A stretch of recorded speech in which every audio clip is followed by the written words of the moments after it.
live gikan sa Queen City of the South, Cebu City, Philippines.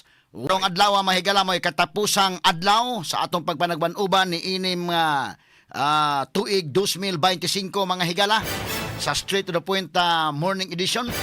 Magkuyog tagbalik mahigala ngadto na sa Enero 2. Kay ugma Enero 1 mga kaigalaan doon tayo ipabati sa kahanginan nga atong mga year-end reports. So tagantag pagtigad gyapon ng mga issues nga may labot ang lungsod.